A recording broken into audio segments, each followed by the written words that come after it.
and welcome to this video where we are building an 8 sim starter home. So because it's for 8 sims, I've gone with the starter budget that the game gives you when you create a family that has 8 sims in it, so that is 34,000 simoleons. And yeah, this house ends up having 4 bedrooms and I think 3 bathrooms, so 2 en suites and then a family bathroom. And yeah, it's a pretty big house, to be honest. I do actually, the room that I'm just building this balcony on at the moment up the top, I do end up deleting that at some point, so I kind of cut out the bits where I spent a lot of time working on that room because you don't see it in the final product. You've probably seen on the thumbnail.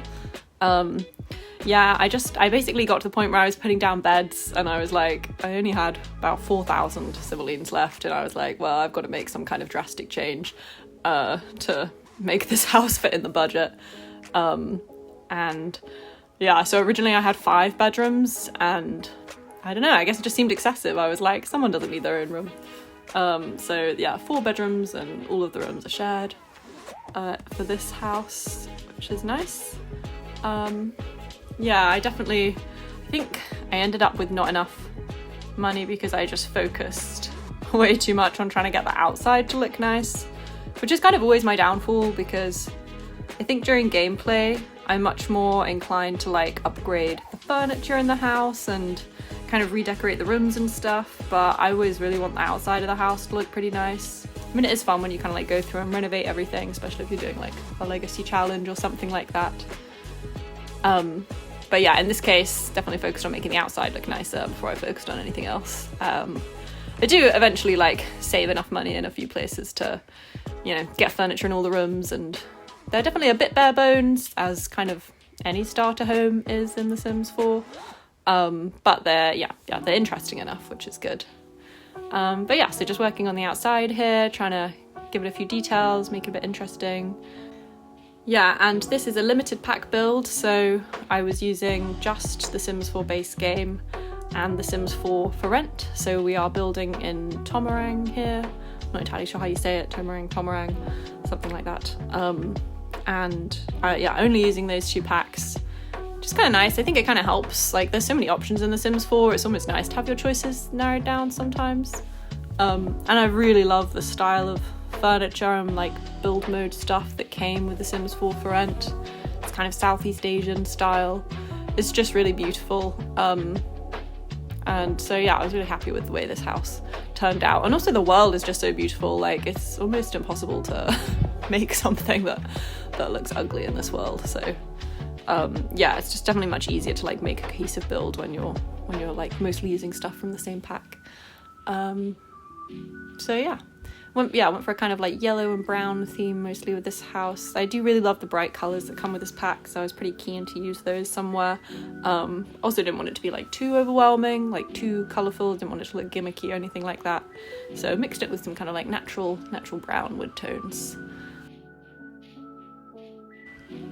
But yeah, so moving on to the inside of the house now. But yeah, so recently in my life I have been learning to play some online board games. So I don't know if anyone has ever used the website Board Game Arena, but I've been using it with my boyfriend. We really like to play cooperative games, and we've gotten really into these 2 games. One is called Sky Team, where you're kind of like a pilot and a co-pilot of a plane, and you're trying to land it correctly, and you have to like kind of dodge all of these other planes and like get all the landing gear down and make sure the plane is like tilted the right way. So that's been a really fun thing to do.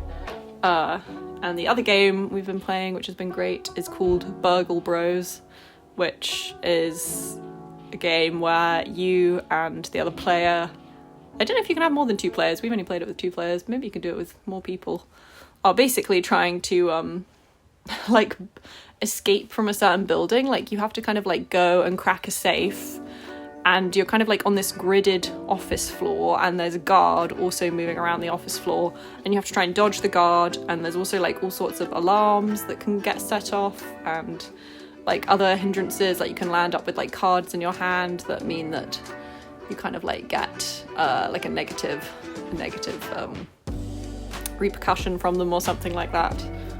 And so that one's been really fun as well. And with both those games, like a few different variations of them. But yeah, if you haven't tried Board Game Arena, I would definitely recommend trying that. But yeah, you can see we've moved on to the outside of the house now a bit here. Again, yeah, trying to make the outside look nice. I just go a little bit overboard on the landscaping maybe. I scale it back a bit in the end to just save on some budget. I'm always really torn, especially with starter homes. Like landscaping, especially the stuff I use, doesn't cost that much in The Sims 4. I think all these bushes are like, I don't know, 25, 30, 40 simoleons, something like that. And I would use debug. I kind of hate using the debug menu because, I don't know about you, but I don't use it enough to like know where all of the good stuff is. I mean, maybe if I used it more, then I'd find it a bit easier to navigate, but like, I just don't enjoy it. I feel like I spend so much time scrolling whenever I use the debug menu, and it's just like takes so long and it's really boring. And yeah, you do get the free landscaping because of it, and it is kind of like built into the game. It's not really cheating, but it feels a bit cheaty to me, I guess. Like just like being able to place down as much free stuff as you want. Like I kind of want the starter home to be like a realistic starter home. Although having said that, a lot of people do say that the landscaping you get in the debug menu is just kind of nicer than the landscaping that you get in the normal build and buy menu. So that kind of probably is a good reason to use it if you wanted to. But yeah, for me, I just prefer to stick to the normal landscaping options, and then it's also just more of a challenge to try and like keep that within the budget, which is always fun. I kind of like the challenge of it, I guess. But yeah, you probably just saw we kind of just made a cut and that top room has now disappeared. So that definitely saved some money, which I needed because, as you can see on screen, we're already at about 28,000 simoleons, and I hadn't really done most of the furnishing at this point. I think I'd only put the beds down, and our max budget was 34,000. I'm including the price of like the lot in there because obviously your sim will have to like pay for the lot. So if you put it on a lot that is this size, 20 by 20, or costs the same, I can't remember how much this lot cost, but yeah, then the house should definitely be affordable for 8 sims. And I didn't have a family in mind that I was building this for, but there are 2 like double ensuite bedrooms, so I guess the vague idea was that you could have like maybe a set of parents and a set of grandparents, and then there are 2 other bedrooms, and I kind of decorated one of them for like 2 kids, maybe / teenagers, although most of the decorations are kind of like probably a bit more like aimed towards kids. It's kind of a childish room, and they have some bunk beds, and then the other room has a toddler and an infant's crib. Obviously you could like change that up a bit, like you could turn the infant's crib into like a toddler's bed and just have 2 toddlers or something. Like it's definitely a bit customizable. The rooms are pretty big, so you could also just like turn that room into like a room for 2 teenagers if you wanted to. But yeah, there's loads of ways you could fit 8 sims into this house basically. I wanted to make sure that it really was big and had space. I hate feeling like you're in a cramped Sims house, and also I feel like the Sims just like take forever to get places whenever that happens. So yeah, definitely wanted to make sure that it felt spacious, and that if you like played in this house you would have space to grow into. So if you wanted to like upgrade the furniture or buy some new stuff, then there's definitely space for that. But yeah, so we just finished decorating up the kitchen. I get the upper cabinets. I know they're like an extra expense, but I just feel like the Sims kitchens look so bare and weird without them. I kind of end up trying to put them in all of my Sims builds, especially these ones that came with The Sims 4 for Rent. I love the design that you get on like the end cabinets, and also like the smaller cabinet compared with the medium cabinet. I just think it's really well done, like that kitchen roll that's hanging down, and then the sort of like plates and books and stuff like that. I just think it's like it kind of saves you time and money, like from having to like clutter up the kitchen yourself, which is nice. Although normally I would add probably a bit more clutter than this to a kitchen, but yeah, obviously because it tried to make a start home, was trying to save money, so didn't add too much stuff. yeah, we've moved on to the living room now. You can see I basically spent the whole time sizing up like tiny rugs to make them fit, because the small rugs are just so much cheaper. Some of the rugs in this game are so expensive, especially the really nice ones, which is so sad when you're trying to build a starter home, because I just feel like a rug really changes a room. I just feel like it's really necessary. So yeah, I chose this one that's definitely meant to be like 2 sizes smaller. It's kind of tricky because all of those smaller rugs are like kids rugs as well, so they have kind of like childish patterns and designs on them. Like, I don't really want a teddy bear rug in the middle of the living room, so it can be a bit tricky, but that one was pretty plain, so that was fine. Yeah, just moving on to the toddlers and the infants room here. This was the perfect place for one of those kids rugs, so that was fine. Yeah, I'm putting in a high chair, trying to get in some decor as well, try and make the place not look too boring. I definitely like to leave a bit of budget to do stuff like that. I hate in starter homes when all you have in a room is a bed. I just feel like that ends up looking so boring, but you can definitely see this as part of the video when I'm starting to struggle with the budget.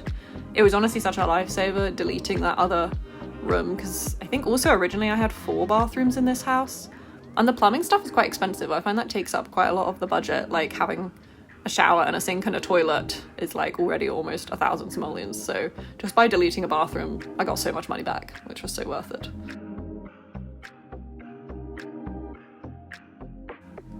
But yeah, another game I downloaded recently is Stardew Valley, which I haven't yet got around to playing, but I'm very excited to play. I hear that they just introduced a new update which introduced a bunch of new dialogue and stuff like that, so I don't know, I'm a first time player, so that should be pretty fun to have a go at. And I also recently got recommended the game Dredge, which is apparently about fishing, so gonna have a go at that as well. But yeah, we're kind of just going through the final touches with this house now. This is pretty much it, deleting a few more things to try and just claw back a little bit of budget. Ugh, this world is just so beautiful, honestly. I could look at it forever. It's so nice. I also love it. I feel like it fits in really well with a lot of the island living stuff as well, because this was a limited pack build. I haven't used any of the island living stuff, but maybe that could be a fun build to try, using just for rent and island living, and base game of course, because I think the packs are just very cohesive, although some of the wood tones that come with island living are pretty weird and ratchet, so I find them a bit hard to match with anything else in the game. They all match each other, although even then maybe they don't always match each other, so can see I'm again still making a few changes to try and bring that budget just under 34,000, and we've managed it. So here are the screenshots. I hope you've enjoyed this video, and I will see you in the next one.